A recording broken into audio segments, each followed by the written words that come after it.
Kali ini kita akan membahas mengenai dimensi IPS pengetahuan afektif, kognitif, dan psikomotorik. Taksonomi Bloom. Taksonomi Bloom dibagi menjadi 3 ranah, yaitu kognitif, afektif, dan psikomotorik. 3 domain tersebut penting dalam pembelajaran. Taksonomi Bloom yang telah dikembangkan lebih lanjut oleh Anderson dan Krathwohl yang mengkategorikan pencapaian kompetensi pembelajaran dengan 3 domain, yaitu yang pertama dimensi pengetahuan yang terkait dengan penguasaan pengetahuan, yang kedua dimensi sikap yang berhubungan dengan karakter atau perilaku, dan yang ketiga dimensi keterampilan yang mengukur penguasaan keterampilan. Pengetahuan kognitif. Apa sih definisi kognitif itu? Jadi, kognitif dapat dimaknai sebagai sebuah proses yang terjadi secara internal dalam pusat susunan saraf ketika manusia sedang berpikir. Menurut para ahli, kognisi memengaruhi aliran kognitivis atau tingkah laku dari seorang anak yang didasarkan pada kognisi, yaitu merupakan suatu tindakan mengenal serta memikirkan situasi di mana tingkah laku itu terjadi. Sederhananya, kognitif ialah seluruh aktivitas mental yang membuat seorang individu untuk mampu menghubungkan, mempertimbangkan, dan menilai suatu peristiwa, sehingga individu tersebut akan mendapatkan pengetahuan.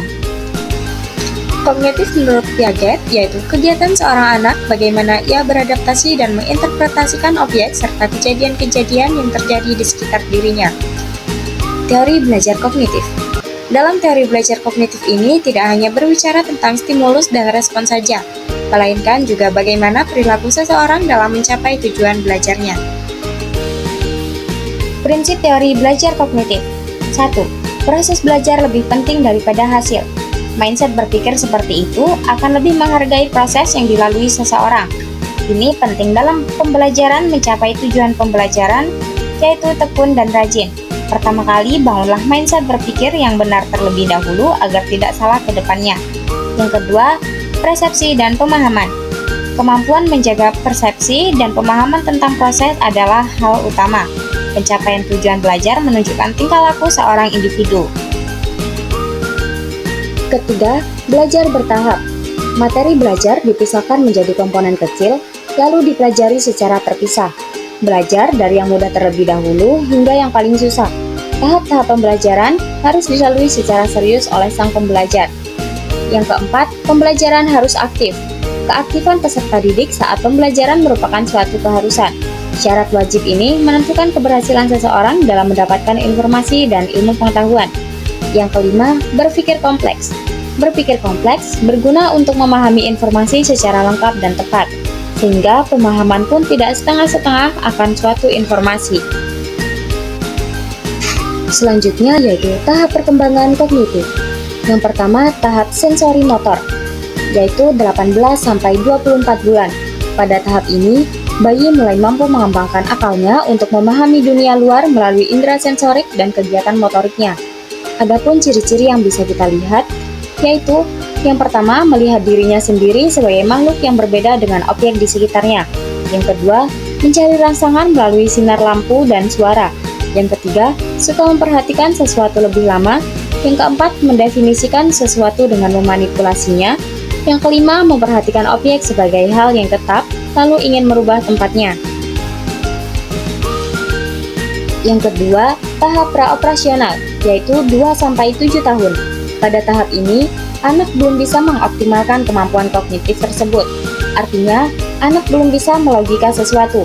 Adapun ciri-ciri yang bisa dilihat dari tingkah lakunya, yang pertama, self-counternya sangat menonjol. Yang kedua, dapat mengklasifikasikan objek pada tingkat dasar secara tunggal dan mencolok. Yang ketiga, tidak mampu memusat perhatikan pada objek-objek yang berbeda. Yang kelima, mampu mengumpulkan barang-barang menurut kriteria, termasuk kriteria yang benar.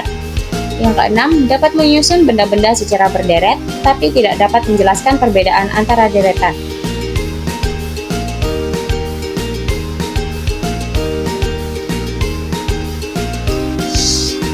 Yang ketiga, tahap operasional konkret, yaitu 7-11 tahun.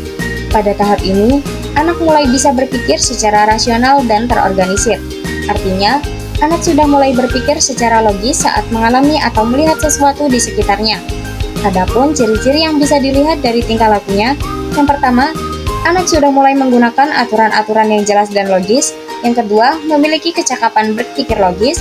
Yang ketiga, anak sudah tidak memusatkan diri pada karakteristik perseptual pasif. Yang keempat, anak sudah dapat berpikir dengan menggunakan model kemungkinan. Yang kelima, dapat melakukan pengklasifikasian, pengelompokan, dan pengaturan masalah. Yang keempat, tahap operasional formal, yaitu 12 tahun ke atas. Tahap keempat ini menandakan seorang anak sudah bisa berpikir secara lebih luas, menalar, dan menganalisis sesuatu, memanipulasi ide di pikirannya, dan tidak tergantung dengan manipulasi konkret. Contoh perkembangan kognitif. Yang pertama, aspek auditory. Aspek auditory dalam perkembangan kognitif berkaitan dengan bunyi atau suara. Contohnya adalah mendengar nyanyi, bunyi, dan alat musik. Yang kedua yaitu aspek visual. Aspek ini terkait visual, contohnya perhatian, penglihatan, dan pengamatan seperti menyusun puzzle. Yang ketiga, aspek taktil, berkaitan dengan indera peraba untuk mengenali tekstur. Contohnya, aktivitas untuk membedakan tekstur tebal tipis dan panas dingin. Yang keempat, aspek kinestetik, berkaitan dengan kemampuan anak dalam kelancaran gerak motorik halus. Contohnya melukis, berjalan, melompat, dan menggunting.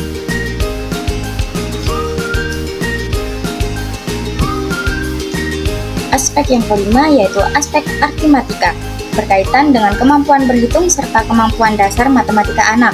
Contohnya adalah aktivitas menghitung benda, mengumpulkan benda sesuai jumlah dari angka, menjalankan prosedur dasar seperti tambah, kurang, bagi, dan kali. Yang keenam, aspek geometri, berkaitan dengan konsep bentuk objek maupun ukuran. Contohnya seperti aktivitas untuk mengukur benda atau aktivitas memilih-milih benda sesuai dengan warna, ukuran maupun bentuk seperti membandingkan dua benda berdasarkan ukuran dan bentuk. Yang ketujuh yaitu aspek sains permulaan, berkaitan dengan eksplorasi, demonstrasi, percobaan maupun pendekatan sains maupun logika.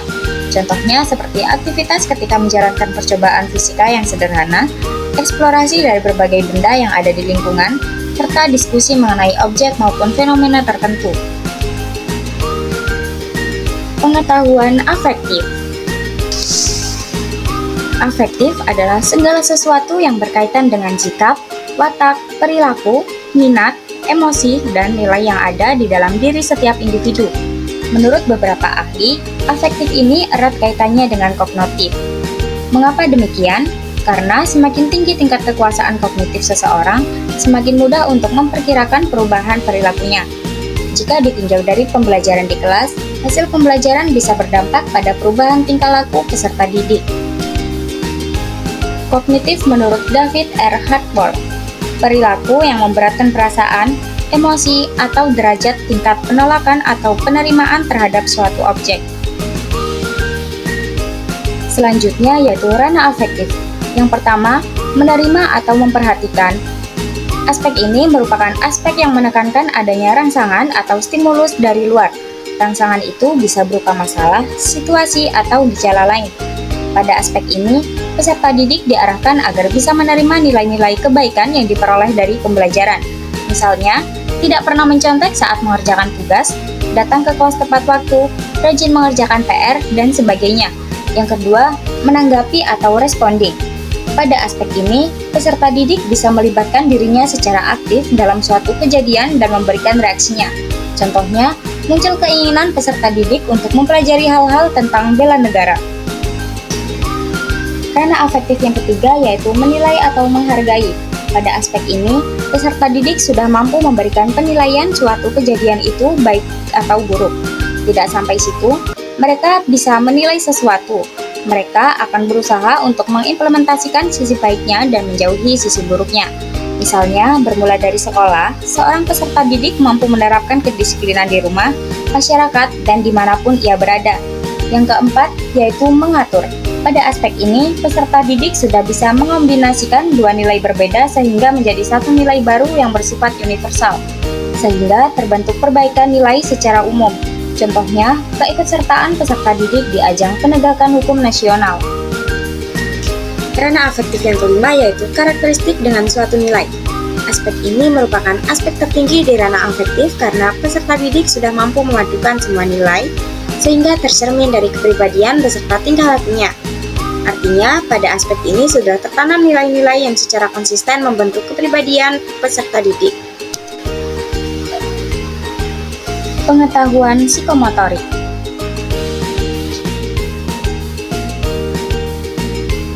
Penilaian psikomotorik adalah suatu bentuk penilaian yang digunakan untuk mengukur kemampuan atau keterampilan seseorang dalam melakukan tindakan fisik atau gerakan setelah menerima pembelajaran atau instruksi tertentu.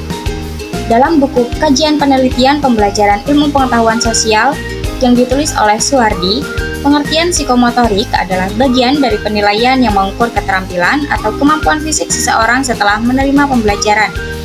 Hasil belajar dalam ranah psikomotorik biasanya terlihat dalam bentuk tindakan nyata atau gerakan fisik yang dapat diamati.